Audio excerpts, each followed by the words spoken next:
Now that we've laid the foundation for international human rights system as well as lands and properties place in that system, let's talk about country-specific examples. The first topic I'd like to mention is a specific land rights case that was in Nicaragua under the Inter-American Court of Human Rights, the Awas-Tingui case. Awas-Tingui was the first legally binding decision by an international tribunal that upheld the collective land and resource rights of the indigenous people. It was heard by the Inter-American Court of Human Rights in 2001, related to property rights of Awas-Tingui, which is an indigenous group in the coastal region of Nicaragua. At issue was the government's granting of logging concessions to a foreign company within the community's traditional lands, and by doing so, failing to adequately recognize or protect the community's customary land tenure. The court found that while Nicaragua's constitution and laws were progressive in recognizing the rights of indigenous people, the government's inability or unwillingness to ensure that such protection was both available and effective in practice raised important violations. The court states, in the absence of official title to ancestral land, possession of land should suffice for indigenous communities lacking formal title to obtain official recognition of that property. The Awas-Tingui case in 2001 was a landmark case within the Inter-American Court of Human Rights, Inter-American System for Human Rights, but it also had repercussions across different regional human rights bodies. Other cases followed Awas-Tingui within the Inter-American system that recognized indigenous native forms of land tenure. And in 2010, the African Commission on People and Human Rights used a lot of the language and the legal reasoning to declare a case in favor of the Andoroy in Kenya. We'll watch a brief video on that too.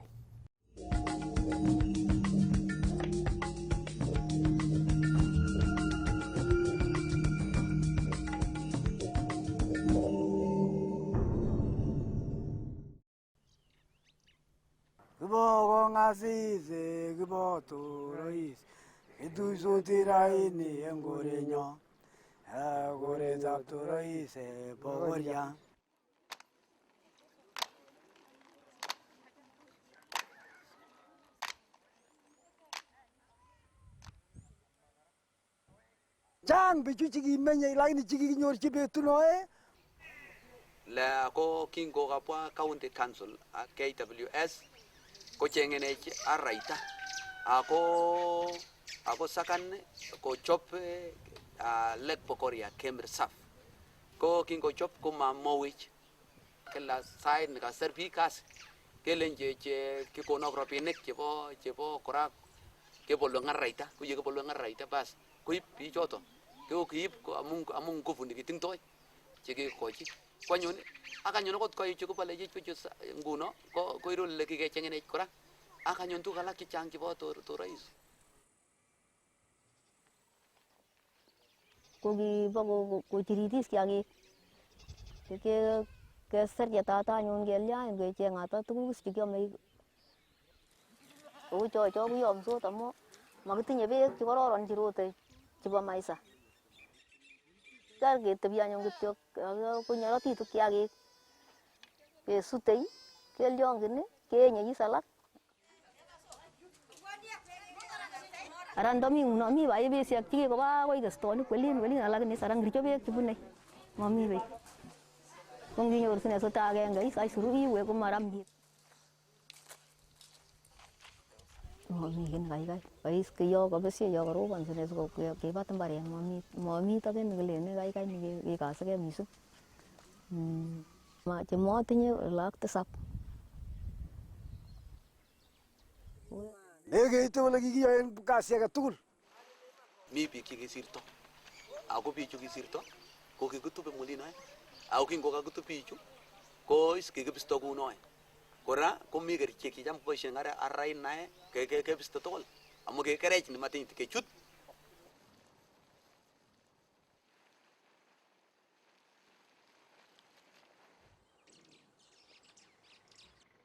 mi loy nigi getech loji nigi getech ko amu kigi taracheni gele mane bichi ya gasi ko biga bioy lani gele ni toben nguno ako ngo gasi ni yo la chi choche ko chetilo te susue Ako nguni ko tukon joka untikan soli chege ma chutu rais rabise choy ko tobin. Ako kikiro kele kichanga rabinik chi chutu komie.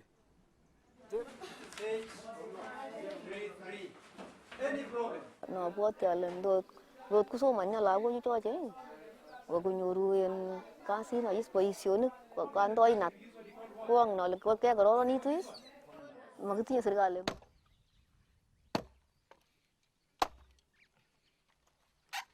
Lakini mache turois ku iwe toben ko makitinye achek.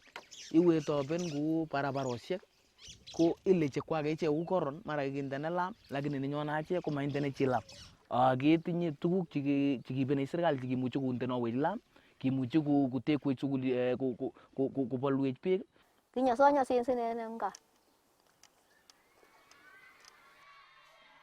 Kebwa kibagenge keyumkei akeanza keserta baronaik amu kokenais keser baronaik keser komeche imandab torois lakini kele kole usorchini bunu waldage au nyokuna mutugu ololo makiyani kinuno ko ineteni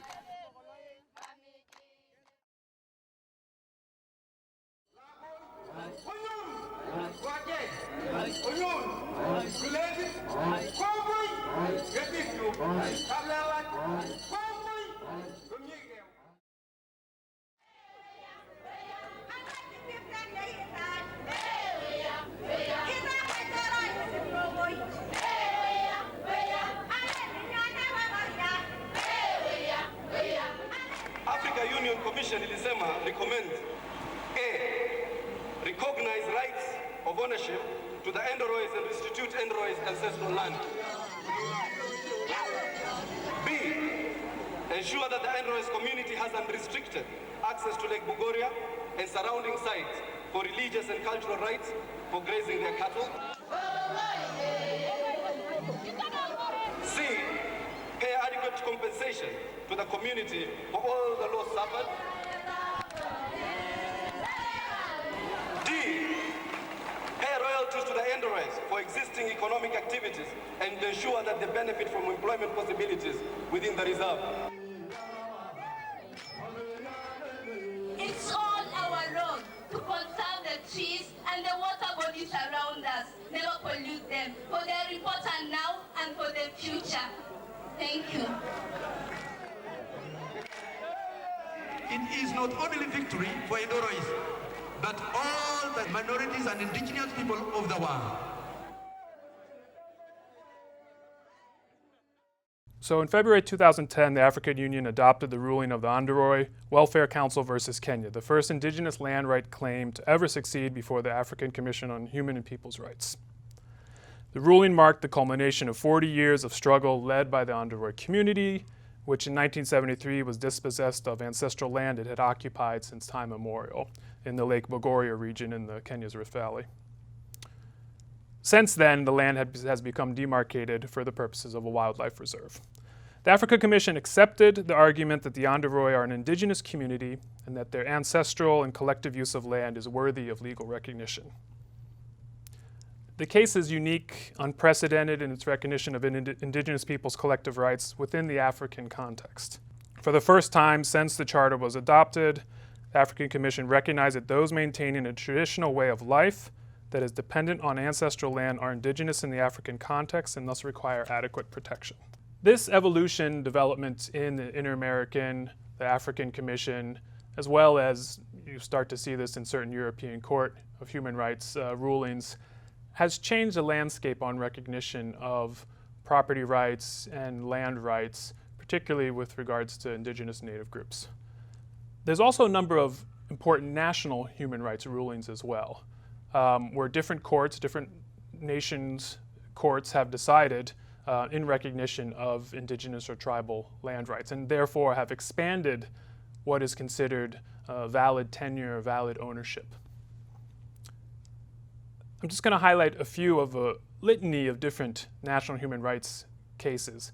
What's really interesting about these cases, in some too, is that they cut across different countries, and countries, particularly those in the Commonwealth, former British colonies, have looked towards the decisions of other Supreme Courts in different countries and leaned on those decisions, used them to come and make their own interpretations of national law. The first case Another watershed case was the Mauble versus Queensland case by the Australian High Court in 1992. It was a sweeping decision that recognized native title in Australia as a common law doctrine and overruled terra nullius. Terra nullius is a concept that was established during the colonial period that claimed that unused, unoccupied land was land of no one and therefore was found by the Crown and became Crown-owned land. The Mauble case had three major declarations. Australia was not terra nullius when the British acquired sovereignty in 1788. It was occupied by Aboriginal and Torres Strait Islander people.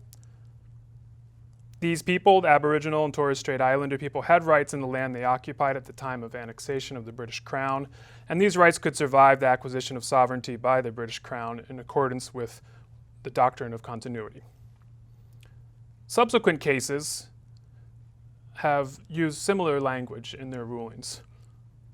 The Delgamuukw case in Canada, the court reaffirmed the validity of Aboriginal title and refined the test of native title to three different prongs.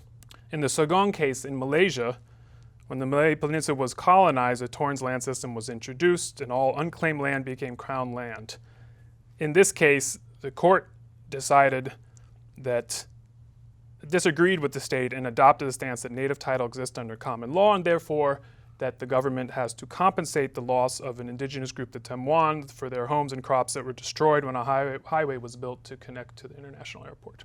More recently, in 2014, in the Silicate Nation versus British Columbia, the court confirmed that the doctrine of terra nullius is never applied to Canada.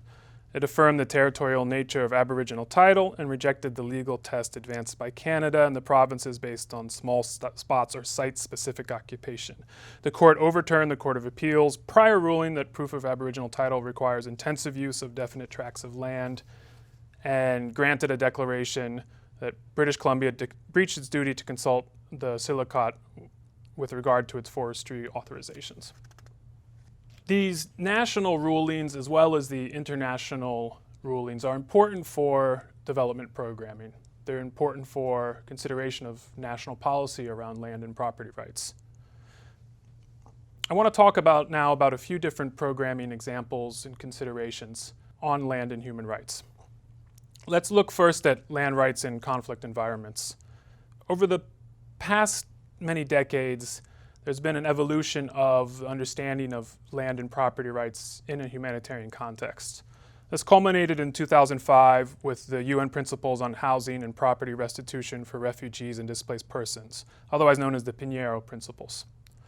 They were established to create an international standard for the rights of refugees and displaced persons to return not only to their countries when they see fit, but also to their original homes and lands as well. The Pinheiro Principles state, all refugees and displaced persons have the right to have restored to them any housing, land or property of which they were arbitrarily or unlawfully deprived, or to be compensated for any housing, land, and or property that is factually impossible to restore as determined by an independent impartial tribunal. There's many different forms of reparation for returning refugees and IDPs. Land restitution is only part of that reparation picture. There are important land restitution lessons from other countries such as Bosnia, South Africa, and Guatemala that have recently gone through post-conflict reparation. We'll talk about these a little more in an upcoming module that looks more specifically at land and conflict and post-conflict situations. A couple of general principles I'll lay out here that'll apply to the next country example on the next slide. First off, one of the lessons was restitution should not be conditioned on return, that it jeopardizes the fundamental right of all victims of displacement to a remedy. In many mass restitution settings, administrative procedures are the most effective and most likely to bring some type of reparation to victims. In South Africa, the restitution process found that early judicial proceedings under a specialized land court had to be abandoned in favor of a nimbler administrative process that was more suited to negotiation-based nature of restitution. This has been an important topic to understand a little better for my own work in Colombia on human rights, on a USAID-funded human rights project, but also in support of larger efforts within Colombia by the government to restitute land to victims of the protracted civil war. Currently in Colombia, there's a restitution unit that has been established with the purpose of returning land to victims that have been displaced. This restitution unit was established as a new agency within Colombia and has had a difficult process in moving forward with restitution in Colombia. It's a complex topic, and there's many different approaches to looking at restitution. There was a recent court case from the Inter-American Court of Human Rights in Colombia that affected land restitution. This is where you kind of see the nexus of international human rights, in particular the international human rights bodies, and national land and property issues coming together. The Operation Genesis case, the Inter-American Court of Human Rights decided in 2013 that over 4,000 people were displaced by joint military and paramilitary operations in Colombia. The court ruled that the state is responsible for violating the collective property rights of Afro-Colombian communities and ordered the state to restitute their lands. This has had an effect on the restitution policies within Colombia. There are now collective forms of reparation that the state is looking at for Afro-Colombian communities, recognizing their specific forms of tenure and ownership over land, often in a communal sense. There's other lessons that can be taken for restitution from what's happened in other post-conflict scenarios. Mass restitution seems to be more effective in transitional justice settings, and we've seen these complications in Colombia, where there's a number of mass displacement and the returning of people to their land would be more effective in a collective mass administrative form of restitution. But the Colombian system that was set up is much more judicial, and so there's been complications in establishing what would be an administrative pathway that didn't have to go through the long, lengthy process of looking at restitution in the courts. A lot of the international human rights decisions on land, particularly indigenous communities, raises an important topic about land and human rights and its implications for development programming. In particular, it highlights the need to consider and be extra careful of the potentially subjugated, almost invisible rights of marginalized groups, including women, including indigenous populations. As you can see from the cases we've outlined, as well as the different treaties and documents, these rights are now much more clearly defined in international legal framework. States have an obligation, a clear obligation now to protect these property and land rights. But some countries still need to reform their national laws to recognize the land rights of marginalized groups, particularly indigenous or customary land tenure systems that accord rights that have not been codified. This is a topic that I've looked at a lot in my work in land rights, is working with countries to identify where their legal systems, their laws, are not in accordance with international human rights obligations with regards to indigenous land rights or customary land rights. At the same time, customary laws and practices can be a source of rights protection, and they can also be a source of rights violations, particularly with regards to women's land rights and ownerships. So it's appropriate to recognize the collective customary rights of indigenous groups while also identifying violations of individual women's rights within customary law. There are other important implications for land and human rights in development programming. In particular, the state's obligations to protect land and property rights. A lot of the work that's done in development or in international assistance involves state institution building. These efforts should emphasize the importance of land rights, both from an inclusive economic growth standpoint, but also through a state's obligation to protect the rights of their citizens, including their land and property rights. Some of the work that we do includes support to drafting of laws on eminent domain, but eminent domain that includes human rights principles, and some of the human rights principles we mentioned earlier, where about expropriation of land has to be done in the public interest or with just compensation. Some of these are embodied in the charters, the regional human rights charters, with regards to property. Drafting laws, legislation, and policy is only part of the solution. A lot of the work we also do in development is supporting institutions such as courts that are responsible for the enforcement of these laws and human rights. This is an example of where the voluntary guidelines can provide a clear path towards states for responsible land governance that meets both economic growth obligations, interest, and human rights. The voluntary guidelines can also assist in development programming and design of policies and foreign assistance. It provides principles on land markets, transfers of land, investment, including consultation, proper consultation with local communities, redistribution, expropriation, and compensation, and the creation of effective land administration systems that allow for land valuation and taxation. It also details disputes around resolution of land. There's a lot of complications with land rights, land and human rights in relation to investment. There's been a lot of press recently about land grabbing, large-scale land acquisition. And it's important to understand some of the potential background in relation to that and some of the complications, both from an international human rights perspective, but also from a national law perspective. Large-scale land acquisitions are a complicated matter in a lot of countries. They're oftentimes governed by national laws in relation to eminent domain, which provide for when a government can expropriate land, private land, from its citizens. And typically that's done when it's considered in the public interest and with the provision of just compensation. And a lot of this language is also the language that we've seen in the regional and international charters for human rights, discussing expropriation in the public interest.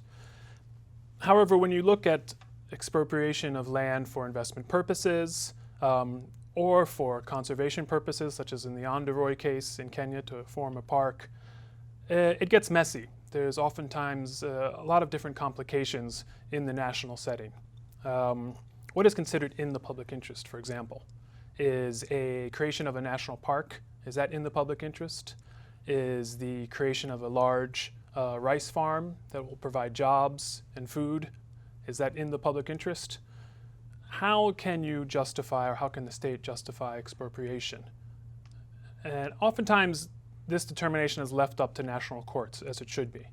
But there are examples where the decision of a national court is then challenged or at the international level.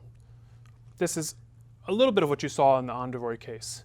But in the Anderoy case, it was more about just compensation. So let's talk a little bit about that principle as well.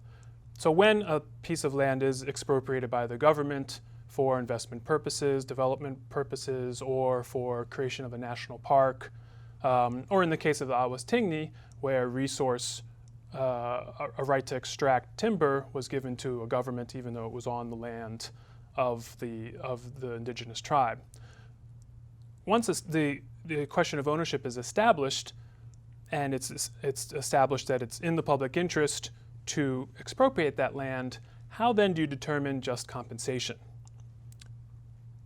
In a lot of contexts, a lot of countries, there's not a well-developed land market and well-developed land valuation schemes which you can clearly identify a value to that land. In other contexts, a lot of the land tenure arrangement, who owns what, is not well developed. It's informal, or it has never been fully established. So how do you determine just compensation when there is only informal ownership or possession of land? So it can get tricky, and these are things to consider when looking at development programming. There are other implications of human rights for investment. Recently, the Ruggie Principles were established. These are the UN Guiding Principles on Business and Human Rights, 2011. The foundational principle of the Ruggie Principles is that business enterprises should respect human rights. This means they should avoid infringing on the human rights of others and should address adverse human rights impacts which they are involved in. This extends to land as well. It suggests that businesses should establish operational policy on protecting human rights.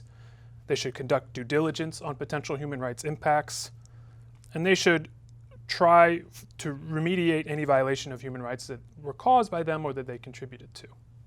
This is extremely important, this due diligence in relation to land rights as well. As we were talking about, there's different complications on who owns land, whether it's informal or customary, what's the basis of their ownership, and then what is the compensation that should be provided based on their level of ownership. The Ruggie Principles supports this as well. The principles for responsible agricultural investment were established in 2014. It also emphasizes responsible investment with a focus on smallholder producers and establishes 10 different principles that businesses and governments should consider when looking at development investments. Among these principles are, will this investment contribute to food security and nutrition? Will it contribute to sustainable and inclusive economic development?